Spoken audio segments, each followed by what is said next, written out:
எப்பொருள் யார் யார் வாய் கேட்பினும் அப்பொருள் மெய்ப்பொருள் காண்பது அறிவது என்பதற்கு உங்கள் சகோதரிடம் கேட்டேன் பார்க்கவில்லை என்று குறிப்பிட்டார், தோழியிடம் கேட்டேன் மறவில்லை என்று குறிப்பிட்டார். இடத்திற்கு தலைவி என்ற முறையில் உங்கள் சம்மதமற்ற எனக்கு சொந்தமான மான்குட்டியை நான் பிரம்ம முகூர்த்தத்திலே பிடிக்க வேண்டும். அது ஏன் பிரம்ம முகூர்த்தத்தில் பிடிக்க வேண்டும்? இன்னைக்கு அதுவும் பிரம்ம முகூர்த்தம் 5:18 முடியுதான். ஆமாம், அதனால எதுனா எதை எப்பப்போ செய்யணும் அப்படின்ற ஒரு கணக்கில் இன்னைக்கு எனக்கு சொந்தமான குட்டி நல்ல நேரத்தில் அதுவும் ஆடியிலே பட்டம் பார்த்து தேடி விதைப்பது போல பருவத்தை தெரியான வழியிலே பயிர் செய்ய வேண்டும் என்ற ரீதியில் உங்கள் சம்மதம் மட்டும் நான் முடிக்க வேண்டும். அதனால் இல்லை என்று சொல் தவிர்த்து அழகிய திருவாய்மலர்ந்த சம்மதம் அப்படின்னு ஒன்று சொல்லுங்க பார்ப்போம். ஐயா வேடவரே, எங்கள் திரைப்படத்துக்கு ஒரு கட்டுக்காவலை மீறி உள்ளே நீங்கள் வர நினைத்தருமில்லாமல் வராத ஒன்றை வந்ததாக சொல்கிறீர்கள். அதற்கு மான் வந்ததாக காரணம் வேற. காவல் என்ற கடமையில் கண்ணும் கருத்துமாக இருக்கும் பொழுது என்னையும் அறியாமல் எந்த வகையிலும் உங்கள் மான் என் மனத்திற்கு உலக சிறிது வாய்ப்பில்லை. ஒரு பொய்யை மறைக்க 100 பொய் சொல்ல நேரமாகவே உங்கள் மான் இங்கு இல்லை என்பதை மீண்டும் உறுதியாக கூறுகிறேன். காரணம் என்ன தெரியுமா? வந்தாரை வாழ வைக்கும் இந்த தமிழகத்திலே வந்த உங்களுக்கு வரவேற்பு கொடுக்க தெரியலையே அப்படின்னு நீங்கள் என்னை பார்த்து குறை சொல்லிவிடக் கூடாது அப்படிங்கிற ஒரே ஒரு காரணம் தான். ஏன்னு கேட்டீங்கன்னா, இன்னைக்கு இந்த உலகத்துல ரொம்ப ரொம்ப மிக மிக சுலபமாக நடக்கக்கூடிய ஒரே ஒரு விஷயம் என்ன அப்படின்னா, அடுத்தவங்களை குறை சொல்றது தான் அதிகமாக நடந்துக்கிட்டு இருக்கு நம்ம நாட்டில். நம்மக்கிட்ட என்ன இருக்கு, நம்ம என்ன செய்கிறோம், நம்மக்கிட்ட என்ன திறமை இருக்கு, நம்ம செய்யறது சரியா தவறா, இதனால அடுத்தவங்களுக்கு என்ன நன்மை தீமை, இதை சொல்லலாமா சொல்லக்கூடாதா அப்படின்னு நம்மளை பற்றி நம்ம நினைச்சே பார்க்கறது இல்லை. ஆக மொத்தத்தில் நம்மளை பற்றி நம்ம நினைச்சு பார்க்காம அடுத்தவங்களை குறை சொல்றதுக்குன்னே ஒரு சில கூட்டம் இந்த உலகத்தில் எங்காவது மூலையில் இருக்கத்தானே செய்யுது. இப்படிப்பட்டவங்களெல்லாம் சுட்டு போட்டாலும் நிறுத்த முடியாது. இப்படிப்பட்ட வரிசை பட்டியலிலே நீங்களும் வந்துவிடக்கூடாது அப்படின்னு நான் ஏன் நினைக்கிறேன் தெரியுமா? சாதி அபிமானம் சன்னியாசிக்கும் உண்டு. இனம் இனத்தை காக்கும், வேலி பயிரை காக்கும் என்பார்கள். அந்த வகையிலே பார்க்கும் பொழுது உங்களை பார்த்தா இங்கே இனத்தொரு மாதிரி இருக்கீங்க. இனத்தவறாக இருந்து கொண்டு ஒரு இனத்தவறு செய்து விடக்கூடாது அப்படின்னு நான் நினைக்கிறேன். ஏன்னா இந்த உலகத்தில் எதை வேணாலும் பேசலாம், எதை வேணாலும் செய்யலாம் அப்படின்றது ஒரு சில பேர். ஆனால் சொல்லுவாங்க, ஒரு 3 தவளை என்ன பண்ணியிருக்கு, ஒன்றா சேர்ந்து பேசிக்கிட்டு இருந்திருக்கு. என்ன தெரியுமா? அதாவது பெரிய மலை உச்சி, இமயமலையை விட உயரமான மலை, அந்த மலையை போய் நம்ம தொட்டணும் அப்படின்னு 3 தவளையும் பேசியிருக்கு. அதில் பக்கத்தில் இருந்த தவளையெல்லாம் சொல்லியிருக்கு, ஏப்பா இங்கிருந்து மலை உச்சிக்கு போகிறேன்னு சொல்கிறீங்களே, இடையில எவ்வளவோ இடையூறுகள் இருக்குது, விஷ சந்துக்கள் அதிகமாக இருக்கும், பாம்பு, மலைப்பாம்பு, நல்ல பாம்பு, தேள், நட்டுவாக்காளி, பூரன், பூச்சி, பல்லி, இப்படி விஷ சந்துக்கள்லாம் நிறைய இருக்குமே. அப்படி போகும்பொழுது ஏதாவது ஒன்று உங்களை கடிச்சிருச்சு அப்படின்னா உங்கள் உயிருக்கு ஆபத்து தானே, எப்படி உங்களால் போக முடியும் அப்படின்னு கேட்ட உடனே, இல்லை நாங்கள் போகணும்னு முடிவு பண்ணிட்டோம், அதனால நாங்கள் போக போகிறோம் அப்படின்னு சொன்ன அடியோட பாருங்க 3 தவளையும் மலையில் ஏறுது. ஏறி போய்கிட்டே இருக்கும் பொழுது பாருங்க ஒரு 100 கிலோமீட்டர் தூரம் போனதுக்கு அப்புறம் ஒரு தவளை பொத்துன்னு கீழே விழுந்துருச்சு. அடுத்து 2 தவளை போய்கிட்டு இருக்கு. 2 தவளை போனது 300 மீட்டர் தூரத்துக்கு ஒன்று போச்சு பாருங்க 2 தவளையும். அந்த 2 தவளையில ஒரு தவளை கீழே விழுந்துருச்சு. ஆனால் ஒரு தவளை மட்டும் மேலே போய் நினைச்சது மாதிரி மலையை தொட்டது பார்த்தது. அப்போ அந்த கீழே 2 தவளை விழுந்துருச்சு பார்த்தீங்களா? அந்த தவளையை பார்த்து பக்கத்தில் உள்ள தவளையெல்லாம் கேட்டிருக்கு, 3 பேரும் ஒன்றா தானே புறப்பட்டீங்க, 3 பேரும் ஒன்றா தானே போனீங்க, ஏன் நீங்கள் 2 பேரும் போக முடியல, அந்த தவளை மட்டும் எப்படி போச்சு அப்படின்னு ஆச்சரியத்தோடு கேட்கும்போது அப்போ தான் இன்னொரு தவளை சொல்லியிருக்கு, அந்த மலை உச்சிக்கு போச்சு பார்த்தீங்களா தவளை, அதுக்கு காது கேட்காது. அப்படின்னா என்ன அர்த்தம்? அதாவது அடுத்தவங்க பேசுனதை காது கொடுத்து கேட்ட 2 தவளையும் கீழே விழுந்துருச்சு. என்ன நினச்ச ஒரு பயத்தில், ஆகா பாம்பு, பூச்சி, பூரன், பல்லி, தேள் இருக்குன்னு சொன்னாங்களே, ஒருவேளை இது பாம்பாக இருக்குமோ, இது தேளாக இருக்குமோ அப்படிங்கிற பயத்திலே போனதுனால 2 தவளையும் முன்னேற முடியாமல் கீழே விழுந்துருச்சு. ஆனால் என்னதான் பேசினாலும் காது கொடுத்து காது அதுக்கு கேட்காது. அப்போ கேட்காதனால எந்த சிந்தனையும் இல்லை அதுக்கு. அப்போ நினைச்சதை அடைந்தது எது? ஒரு காது கேட்காத தவளை. இதுலேருந்து என்ன சொல்கிறேன் அப்படின்னா, உலகத்தில் 1000 பேர் 1000 சொல்லலாம் பேசலாம், ஆனால் அதை காதில் வாங்கி போட்டுக்கிட்டோம்னு வைங்களே, நம்மளுடைய இலக்கை அடைய முடியாது, நம்மளுடைய லட்சியத்தை தொட முடியாது. ஒரு சில நேரங்கள்ல எல்லாம் காதுக்கு பல விஷயங்கள் வந்தாலும் காது கேட்காத மாதிரியே இருந்துடணும். இப்போ நான்லாம் அப்படித்தான், எவ்வளோ விஷயங்கள் வந்தாலும் காது கேட்காத மாதிரியே இருந்துடுறது. ஏன்னா வாழ்க்கைன்னு ஒன்று இருக்கே, அதை சமாளிக்கணுமா இல்லையா? அது மாதிரி இது எல்லாத்துக்குமே பொருந்தும்.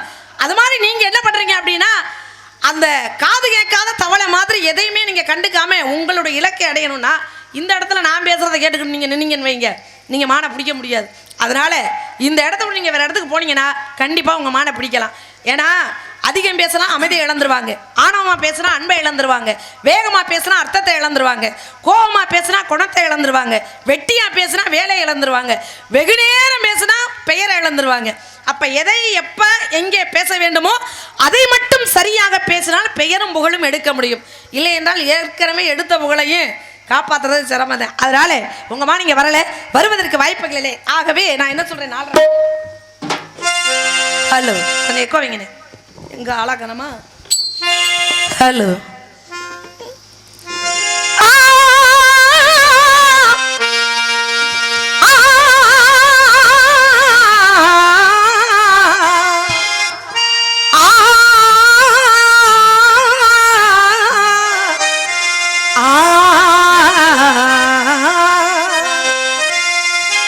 சந்திரனும் சாட்சி இல்லை. நம்ம மிருதங்கம் வாசிக்கிற சந்திரன் இல்லை, வானத்தில் இருக்கக்கூடிய சந்திரன். சந்திரனும் சாட்சி இல்லை, சூரியனும் சாட்சி இல்லை. உங்க மானே இங்க வந்ததுக்கு சந்திரனும் சாட்சி இல்லை, சூரியனும் சாட்சி இல்லை. நம்பி மன்னன் வளர்த்த உள்ள, நம்பி மன்னன் வளர்த்த உள்ள ரொம்ப நாணயமா பேசும் புள்ளே. நம்பி மன்னன் வளர்த்த புள்ள ரொம்ப ரொம்ப நாணயமா பேசும் புள்ள. வந்தா புடிச்சு தரேங்க, மானு வரலையினா போய் சேருங்க. மானு வந்தா புடிச்சு தரேங்க, மானு வரலையினா போய் சேருங்க. வந்தா புடிச்சு தரேங்க, மானு வரலையினா போய் சேருங்க. வந்தா புடிச்சு தரேங்க, மானு வரலையினா போய் சேருங்க. அம்மாடி ஆலமரம் மரத்து மேல உச்சிக்கலே, அம்மாடி ஆலமரம் மரத்து மேல உச்சிக்கலே. ஒத்தைக்கிளி நின்னா கூட, ஒத்தைக்கிளி நின்னா கூட கத்தும் பாரு முருகன் பேரு. ஒத்தைக்கிளி நின்னா கூட கத்தும் பாரு முருகன் பேரு. வந்தா புடிச்சு தரேங்க, மானு வரலையினா போய் சேருங்க. மானு வந்தா புடிச்சு தரேங்க, மானு வரலையினா போய் சேருங்க. வந்தா புடிச்சு தரேங்க, மானு வரலையினா போய் சேருங்க. வந்தா புடிச்சு தரேங்க, மானு வரலையினா போய் சேருங்க. ஊரெல்லாம் கோயிலப்பா, கோயிலெல்லாம் சாமியப்பா. ஊரெல்லாம் கோயிலப்பா, கோயிலெல்லாம் சாமியப்பா. குறிஞ்சியில காவலப்பா, குறிஞ்சியில காவலப்பா. இது குமரனோடு இடந்தானப்பா. குறிஞ்சியில காவலப்பா, இது குமரனோடு இடந்தானப்பா. வந்தா புடிச்சு தரேங்க, மானு வரலையினா போய் சேருங்க. மானு வந்தா புடிச்சு தரேங்க, மானு வரலையினா போய் சேருங்க. வந்தா புடிச்சு தரேங்க, மானு வரலையினா போய் சேருங்க. வந்தா புடிச்சு தரேங்க, மானு வரலையினா போய் சேருங்க.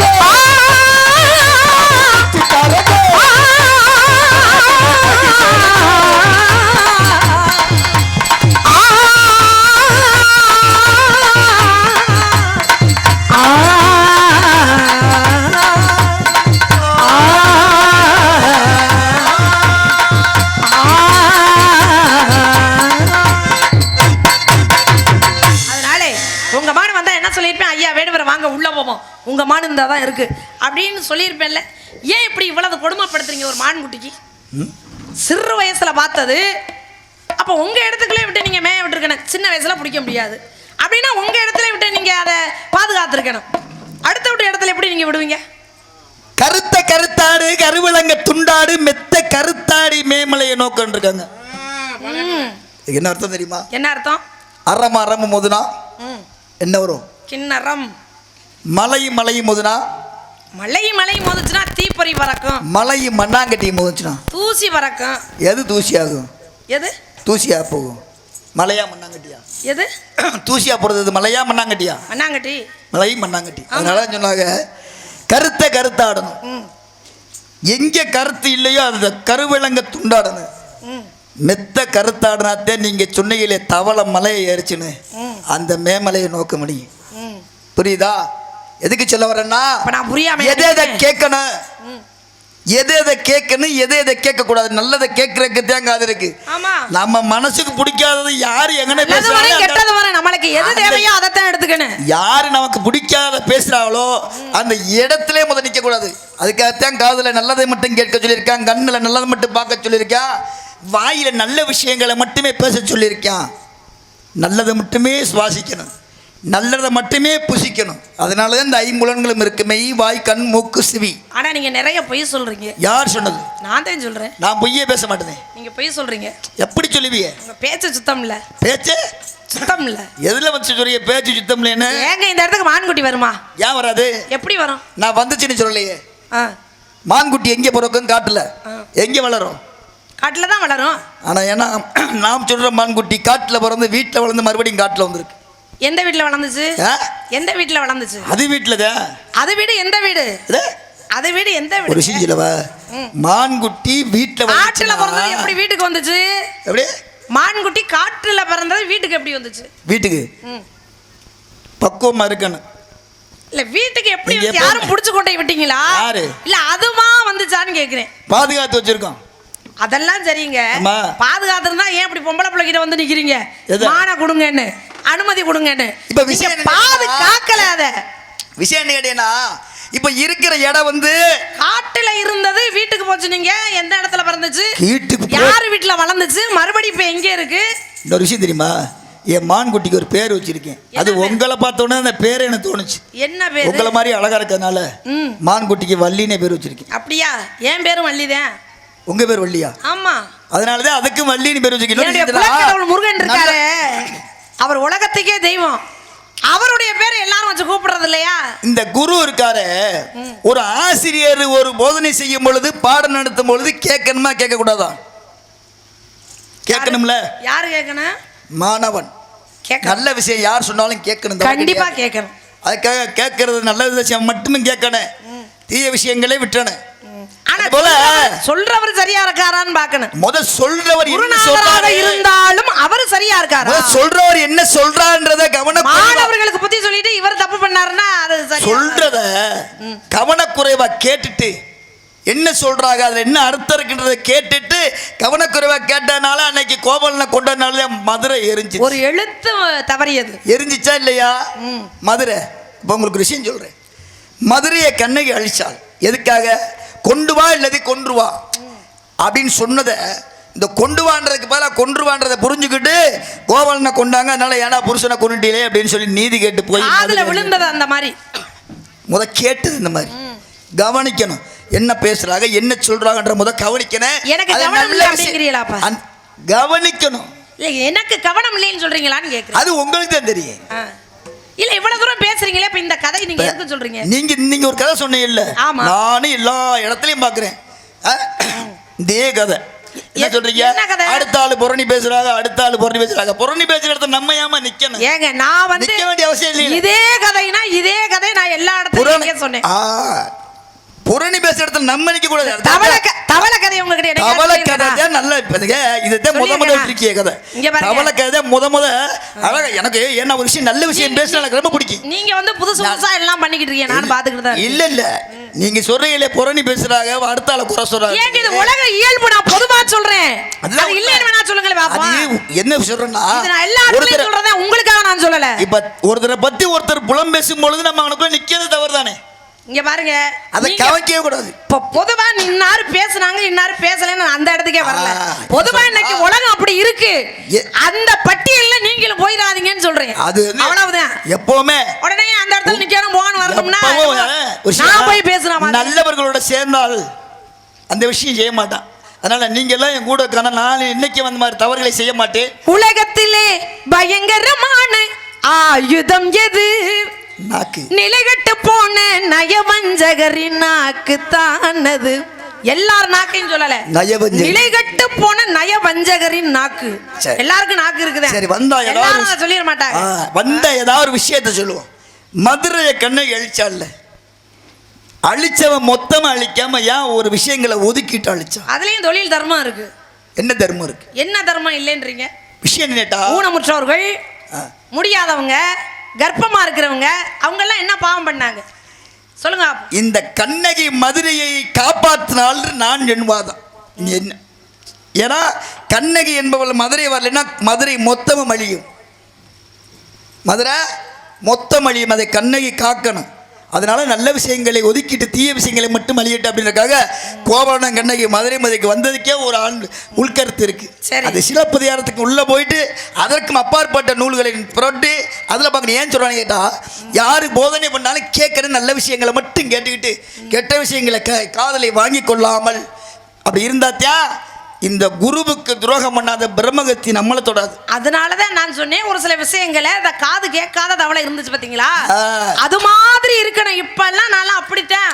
அப்படி இருந்தா ஒரு சில இடங்கள்ல காது கேட்காத மாதிரி தான் இருக்கேன். அப்படி நீங்களும் இருந்துருங்கன்னு சொல்றேன். இருந்தாத்தியா இதுல உலகத்துல நம்மளோட இலக்கை ஏற்றக்கான ஒரு வழி கிடைக்கு. இதே கதை என்ன இல்ல உலகத்தில் நடக்கிறதான் சொல்றான். ஆமா, இந்த புலம் பேசுற கதைய இனிமேல் நம்ம பேசாம இல்ல, நான் போய் பேசுறேன். இப்ப கூட நீங்க நான் சொல்றேன், இப்ப கூட நீங்க வந்து என்னைய வந்து தப்பா தான் பேசுறீங்க. தவறா பேசல. மான்குட்டி உள்ள இருக்கு கொடுங்கனா எப்படி எதை வச்சு சொல்றீங்க? நீங்க எதை வச்சு சொல்றீங்க? எதை வச்சு சொல்றீங்க? மாடு உள்ள. அப்ப இவங்க எல்லாம் பாக்குறவங்க என்ன நினைப்பாங்க? அப்ப இந்த புள்ள மானை மறைச்சு வச்சுக்கிட்டு கொடுக்க மாட்டேங்குது. இதுவே தவறு தானே? உங்க கண்ணுக்கே தெரியாம மறைஞ்சிருக்கலாம் இல்லையா? அது அப்படி இல்ல. ஏன் காரணம்? ஒரு வழி பாதையை கொண்ட இடம், இன்னொரு வழி இருந்தா கூட ஒரு வழியில போயிருக்காது, இன்னொரு வழியில போயிருக்குன்னு நினைக்கலாம். ஒரே வழி. இந்த ஒரே வழியில முதல் காவல்ல எங்க அண்ணன், இரண்டாவது காவல்ல தோழி, மூன்றாவது காவல்ல நான்.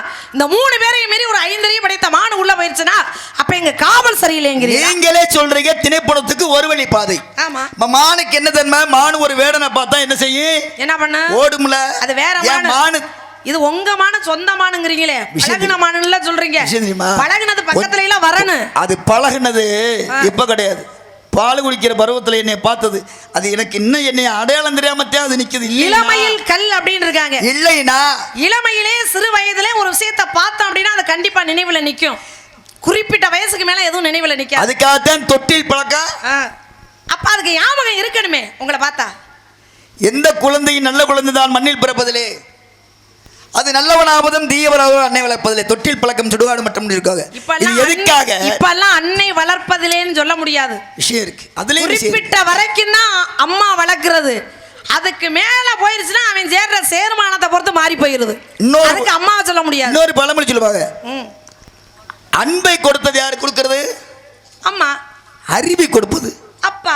அப்படியே நல்ல பிள்ளையாவதும் தீய பிள்ளையாவதும் அப்பா வளர்ப்பு இல்லாம அம்மா வளர்ப்புன்னு சொன்னாங்க. ஏங்க, ஒரு தாய் வந்து குறிப்பிட்ட வயசு வரைக்கும் தான் வளர்க்க முடியும். ஒரு பிள்ளை ஒரு தவறு பண்ணதுன்னா குறிப்பிட்ட வயசு வரைக்கும் இந்த பிள்ளை செய்யற தவறு தாய் தகப்பனை தான் போய் சேரும். அந்த வயசு வரைக்கும் அவன் ஒழுங்கா இருப்பான். அதை மீறி போயிட்டானா அவன் செய்யறது அவன் தான் அனுபவிக்கணும். அதுக்கு அம்மா பொறுப்பாக முடியாது. ஒரு தாய் குழந்தையை கருவுல சுமக்கும் பொழுது நல்லதை மட்டுமே யோசிக்கணும், நல்லதை மட்டுமே பேசணும், நல்லதை மட்டுமே பார்க்கணும், நல்ல செயல்களை செய்யணும். இவள் என்ன செய்கிறாளோ அது பூராமே அந்த குழந்தை வந்தோன்னு செய்யும். அதனாலதான் எந்த குழந்தையும் நல்ல குழந்தைதான் மண்ணில் பிறப்பதிலே அவன் நல்லவனாவதும் தீவையாவனாவதும் அன்னை வளர்ப்புன்னு சொன்னாங்க. அதுக்காகத்தான் கருவில் இருக்கும் குழந்தைக்கு கரு சுமக்கும் போது ஒரு தாய் நல்ல விஷயங்களே பேசணும், நல்லதே கேட்கன்றக்காகத்தான் இந்த ஒரு பழமொழி சொல்லாங்க. ஆனால் நீங்கள் என்ன பொய் சொல்றேன்னு சொன்னதுனால எனக்கு மனசு ரொம்ப சங்கடமாக இருக்கு. என்னம்மா என்ன ஐயா கீரை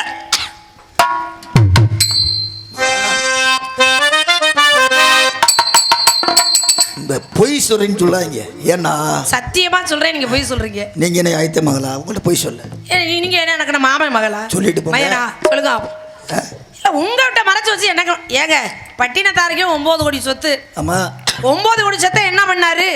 காதற்ற ஊசி மாறாதுகான்னு கடைவெளிக்கே அப்படின்னு தன்னுடைய பிள்ளை மருதவானன் சொன்னதை கேட்டு என்ன பண்ணாரு? காதற்ற ஊசி மாறாதுன்னு கடைவெளிக்குன்னா என்ன? காது இருக்கிற ஊசி கூட ஒரு நூலை கோர்த்து கிழிஞ்சு பண்ண துணியை தைக்கிறதுக்கு உதவும். காதே இல்லாத ஊசி எதுக்காவது உதவுமா? எதுக்கும் உதவாது. அப்ப நாம செத்து சுடுகாடு போகும் பொழுது இந்த காது இல்லாத ஊசி கூட நம்ம கூட வராது. ஏன் காசு பணம்னா அலையிறீங்கன்னு ஒரே வார்த்தையில வாழ்க்கையினுடைய தத்துவத்தை சொன்னான் தன்னுடைய தந்தைக்காக மருதவானன். காதற்ற மூசி மாறாதகன் கடைவெளிக்க அப்படின்னு படிக்க படிக்க இவருக்கு பிறந்தது ஞானம். நீங்க எவ்வளவு வேணாலும் சம்பாதிங்க. இப்ப யார்ட்டயா போய் சொல்லுங்க காசு தேவையில்லைன்னு. நீங்க யார் இங்க இருங்க, நீங்க எவ்வளவு தான் சம்பாதிங்களே, மாடி மேல மாடி கட்டுங்க, கூரை எவ்வளவு கோடீஸ்வரனா கூட இருங்களே, செத்து சுடுகாடு போகும்பொழுது அருணாக்கயிறை கூட அறுத்துக்கிட்டு தான் உள்ள போடுவாங்க. எதையும் கொண்டு போக முடியாது. அது வரைக்கும் கூட வர மாட்டா, புள்ள கூட வராது, ஆடு மாடு கூட வராது, சொத்து சோகம் கூட வராது, கட்டண வீடு கூட வராது, இந்த சொந்தங்கள் கூட வராது. ரெண்டே ரெண்டு, பாவமும் புண்ணியம். ஒண்ணு நம்ம நல்லது பண்ணியிருந்தோம்னா புண்ணியமா வரும், இல்ல அடுத்தவங்களுக்கு கெடுதலே நினைச்சிருந்தோம்னா கெடுதல் தான் வரும். இந்த ரெண்டை தவிர வேற எதையும் நம்மளை பின்தொடராது. அப்ப இதை தெரிஞ்சுக்கிட்ட பட்டினத்தாரும் 9 கோடி சொத்தையும் வேணான்னு தூக்கி போட்டு போனார்ல. நான் கேட்கிறேன் உங்ககிட்ட, 9 கோடியை தூக்கி போட்டு போனார் வேணான்னு. உங்க மானு 1 கோடி வருமா? போயிட்டு போகுது.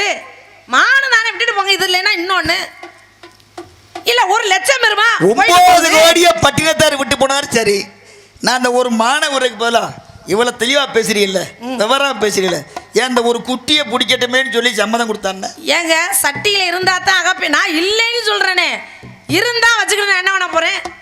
அதுவும் உங்க ஊராவட்டெல்லாம் நான் தொட்டு கூட பார்க்க மாட்டேன், கண்ணால கூட பார்க்க மாட்டேன். அதுவும் உங்களோட மான நாங்க, அதனால எனக்கு என்ன இருக்கு? இது யார் இடம்? இடம் எங்க இடம்? உங்க இடம் தானே. ஆமா, நான் இருக்குன்னு சொல்றேன்ல. ஆமா, நீங்க இல்லைன்றீங்க. ஆமா, இது வளம் தானே. நான் ஒண்ணு பண்ணவா? நீங்க உள்ள போங்க, உங்களுக்கு தேவை என்னுடைய சம்மதம். இருங்க, உங்களுக்கு தேவை என்னுடைய சம்மதம். சரி, நான் சொல்றேன், நீங்க நம்பல. இப்ப எங்க வீட்டுக்குள்ள அரிசி பானை எங்க இருக்கு, புளிப்பானை எங்க இருக்கு, மிளகா பானை எங்க இருக்குன்னு எனக்கு தான் தெரியும், அடுத்த வீட்டுக்காரர்களுங்க தெரியாது. நம்ம சொன்னாதான் தெரியும். அப்ப நான் சொல்றத நீங்க நம்பல அப்படின்னா எங்க இடத்துல என்னென்ன இருக்கு இல்லைங்கிறது எனக்கு தெரியும். அப்ப நான் சொல்றத நீங்க நம்பல, அப்ப சம்மதம் கொடுக்குறேன், உள்ள போங்க. நேரம் முதல்ல சனி மூலைக்கு போங்க, ஏன்னா அங்கேதான் சாமி இருக்கிற இடம். போய் ஒவ்வொரு இடமா, ஆமா ஈசானிய மூலை, ஒவ்வொரு இடமா நீங்க போய் தேடி பாருங்க. உங்க மானு மட்டும் உள்ள இருந்துச்சுன்னா கையோட பிடிச்சி கொண்டாந்து, என்னம்மா நீ பெருசா பேசுனா இந்த தான் இருக்கு அப்படின்னு காமிச்சிட்டு கொண்டுக்கிட்டு போங்க. நான் உங்களை வேணான்னு சொல்லல, முடியுமா உங்களால? உள்ளூர்காரனுக்கு பேய்க்கு பயம், ஆமா, வெளியூர்காரனுக்கு தண்ணிக்கு பயம். ஏன்? ஏன்னா எந்த இடத்துல மேடு பள்ளுங்கிறது உள்ளூர்காரருக்கு தெரியும். வள்ளி நாயகமே, உங்க இடம் டீய நான் போய் உள்ள பாக்குறத காட்டல. அப்ப சொல்றத நம்புங்க. இருங்க, நீங்க உள்ள வந்து வேடு வர, இதுதான் மேடு, இதுதான் பள்ளம், இதுதான் செடி, இதுதான் புதரு, இதுதான் வரப்பு, இதுதான் வாய்க்கான காமிச்சா ஊராவட்டு நெய்ய என் பொண்டாட்டி கைய அப்படின்னு இருக்கு. நோகாம நொகுதிக்கலாம் நினைக்காதீங்க. கஷ்டப்பட்டா தான் எதையும் அடைய முடியும். சும்மா அப்படி வாய் வெட்டு வெட்டிக்கிட்டே இன்னொன்னு உழைக்காத பொருள் நிலைக்காது. ஆமா, ஆனா இந்த குட்டிக்கு செய்கூலின்ற என்னோட உழைப்பு மட்டும்தான் சேதாரம் இல்லாம தூக்கிட்டு போனாங்க. உடம்ப வளைச்சு நல்லா உழைச்சு பாரப்பா, அதில் உனக்கும் உலகத்துக்கும் நன்மை இருக்கு. சும்மா உட்கார்ந்து இருந்துகிட்டு சேர்க்கிற பணத்துக்கு ஆபத்து இருக்கு, அது உனக்கு எதுக்கு? தாயித்து தாயித்து உடம்ப வளைச்சு நல்லா உழைச்சு பாரப்பா, அதில் உனக்கும் உலகத்துக்கும் நன்மை இருக்கு. நீங்க சொன்ன மாதிரி உழைக்காது நிலைக்காதுல உட்கார்ந்து இருந்துகிட்டு சேர்க்கிற பணத்துக்கு ஆபத்து இருக்கு, அது உனக்கு எதுக்கு அப்படின்றத ஒரு விஷயம். நீங்க என்ன பாக்கல உழைக்காத மாதிரியே தெரியுது. உங்கள்ட்ட பேசுறதே பெரிய உழைப்பு இல்லங்க, பேசுறதே பெரிய உழைப்புனா அப்புறம் உழைச்சு தானே காலையில வாங்குறீங்கல்ல. என்ன வாங்க? நான் வாங்கி உண்டியல்ல ஓட்டு போறீங்க எல்லாரும், அம்புட்டு ஊர் வரி காசு, அப்புறம் உழைச்சுதான் ஆகணும், வேற வழி இல்ல. அப்ப உழைக்கணும், அப்படி இல்லைன்னா நிலைக்காதுங்கிறீங்க. ஆமா, இப்ப நீங்க இந்த இடத்துல போறீங்களா இல்லையா? எதுக்குன்னு மானு இல்ல, நான் என்ன இலக்க நோக்கி வந்தனோ உன்னை பிடிக்காம நான் போகவே மாட்டேன். இருங்க, ஒண்ணு அப்புறம் ஒரு மானேன்னு சொல்லுங்க. ஒண்ணுன்னா ஒன்னைனா இருக்கிறவங்க என்ன நினைக்கிறதுக்கா? அந்த கடை இருக்குல்ல, அங்க போய் ஐயா ஒன்று தேநீர் கொடுங்க. அப்படி இல்ல, அண்ணே ஒரு டீ கொடுங்க. அதுக்காக சொன்னாங்க, இருங்க அண்ணே ஒரு டீ கொடுங்க, அப்படிதானே கேட்போம். நீங்க என்ன சொல்றீங்க? எழுத்து சொல் பொருள் யாப்பு. நீங்க என்ன சொல்றீங்க? கடையில போய் அந்த ஒண்ணு கொடுங்க நான் கேப்பிய ஒண்ணு போதும். என்னைய பார்க்கும்போது எப்படி இருக்கு உங்களுக்கு? உங்களுக்கு என்ன கோபம்? இப்ப என்ன கோபம்? ஒண்ணுன்னு சொன்னதுல உங்களை பார்த்தாவே எனக்கு வந்து கோபம் தான். யாரு? இந்த அம்பு பிடிச்சிக்கிட்டு வர்ற ஆளுகளை பூரா பார்த்தாலே எனக்கு அப்படித்தான் வருது. எனக்கு அடிக்கிற கைதான் அணைக்கின்ற மாதிரி கோபம் எங்க இருக்கா அங்கதான் கொஞ்சம் குணமும் இருக்கு. கோவம் இருக்கிற இரண்டு போட்டாது. ஆனா இன்னொரு விஷயம் தெரியுமா, உங்களை மாதிரி பெண்கள்லாம் கோவப்படுத்தி பார்க்கின்றது இந்த மாதிரி ஆண்களுக்கு ஒரு அழகு. அதுல ஒரு தனி. ஆனா உங்களுக்கு கோவம் வந்துச்சுன்னு வைங்களே, எங்களுக்கெல்லாம் யோகம் வந்தது மாதிரி. என்ன யோகம்? உங்களுக்கு கோவம் வந்துருச்சுன்னா எங்களுக்கெல்லாம் யோகம் வந்தது மாதிரி. எப்படி? எப்படியா அது இருந்துட்டு போகுது. இப்ப இந்த இடத்த விட்டு போறீங்களா இல்லையா?